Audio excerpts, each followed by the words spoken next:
Je lis environ un livre par semaine et voici comment je fais. Je vais te partager dans cette vidéo ma méthode infaillible pour devenir un meilleur lecteur. Je ne vais pas prendre tout le temps à t'expliquer toutes les prouesses de la lecture parce que probablement tu les connais déjà. Mais un petit rappel pourrait te servir de rafraîchissement de mémoire. D'après des recherches scientifiques, la lecture permet de stimuler le fonctionnement cérébral, de réduire le stress, de favoriser le sommeil, d'améliorer le vocabulaire et l'expression orale.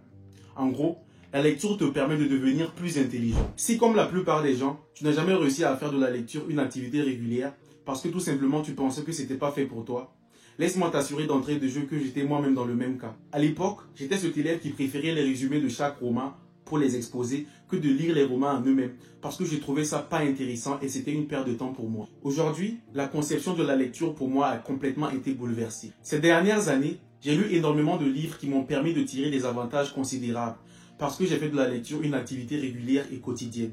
Et ça sera bientôt ton cas, tout juste après cette mélodie.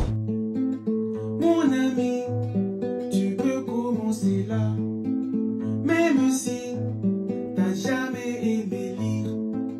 Ma méthode te fera passer de j'aime pas lire à je peux pas m'empêcher de lire.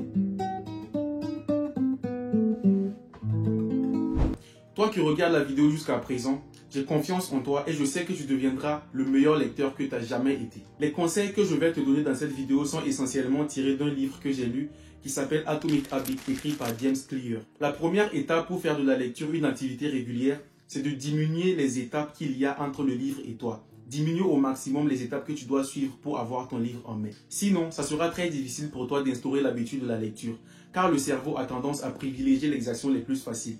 Il est plus facile de prendre son téléphone et d'aller scroller sur TikTok directement que de se lever, aller à une étagère, prendre un livre, de l'ouvrir et de commencer à le lire. Cette dernière action est plus difficile que la première. Ça demande beaucoup d'énergie. Il y a de cela quelques années, lorsque j'ai décidé réellement de m'intéresser à la lecture, je m'étais procuré un livre qui s'appelle Le Miracle Morning, écrit par Hal Elrod, que je te conseille vivement. Et c'était la première fois que je lise un livre de A à Z de manière volontaire sans qu'on m'y oblige. Parce que je l'avais à portée de main chaque jour, je l'avais avec moi tout le temps. C'est à partir de ce moment que j'ai compris que si je voulais réellement instaurer la lecture comme une habitude régulière, il faut que je diminue au maximum les obstacles qu'il y a entre la lecture et moi. En l'occurrence, diminuer les étapes pour prendre un livre et le tenir dans ma main. Une fois que tu as compris cela, je t'amène au point numéro 2 qui est de trouver un déclencheur. Ce que j'entends par déclencheur, c'est le fait de trouver un stimulus extérieur. Une action qui te permet de te rappeler du fait que tu as décidé d'instaurer la lecture comme une nouvelle habitude. Personnellement, le déclencheur que je me suis décidé d'instaurer, c'est l'heure du coucher. À chaque fois qu'il est l'heure d'aller se coucher, je me rappelle que je dois lire parce que j'ai déposé tout juste au chevet de mon lit un livre que je vois tous les jours lorsque je monte sur mon lit. Et je peux ainsi commencer à lire dès que je monte sur mon lit. Et je lis ainsi 1 heure ou 1h30 chaque soir avant de me coucher. Je ne te dis pas de le faire ainsi, mais tu peux trouver ton propre déclencheur à toi et de pouvoir l'adapter à ta propre situation.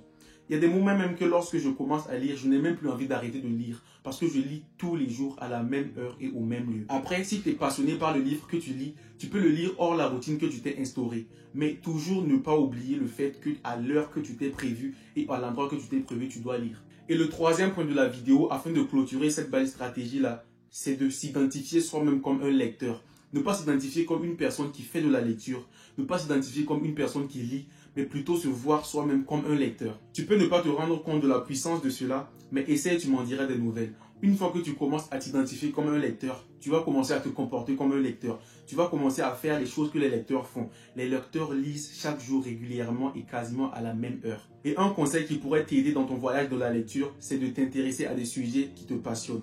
Il ne faut pas lire un livre tout simplement parce qu'on te l'a recommandé. Il ne faut pas lire un livre parce que tout le monde le lit. Parce que tout le monde dit ce livre-là, c'est le livre qu'il faut lire pour devenir riche. C'est le livre de l'instant comme ça qu'il faut lire. Et toi, tu te jettes, pourtant tu n'es pas intéressé par le sujet. Je préfère mieux un livre qui m'intéresse et qui n'intéresse pas tout le monde que de lire un livre qui intéresse tout le monde et qui ne m'intéresse pas moi. En résumé, la méthode est la suivante. Premièrement, réduire au maximum les obstacles entre la lecture et toi. Réduire au maximum les étapes pour prendre un livre. Deuxièmement, trouver un déclencheur. Trouver autour de toi un stimulus extérieur qui te permet de te rappeler de l'habitude que tu t'es instaurée afin de lire tous les jours à la même heure et probablement au même endroit. Et troisièmement, d'adopter une position de lecteur. Prendre la posture d'un lecteur, prendre l'identité d'un lecteur te permettra de faire ce que les lecteurs font. Et sans oublier aussi le fait de t'intéresser à des livres qui te passionnent. pas juste lire les livres parce qu'on te les a recommandés, parce que tout le monde les lit. Merci à toi d'être resté jusqu'à présent dans la vidéo. Si le contenu t'a plu, n'hésite pas à mettre un pouce bleu et un avis en commentaire sera le bienvenu. Abonne-toi si ce n'est pas encore fait, active la cloche de notification parce qu'on va tourner une vidéo très bientôt, vraiment une pépite. On se dit à très bientôt. Suivez vos rêves.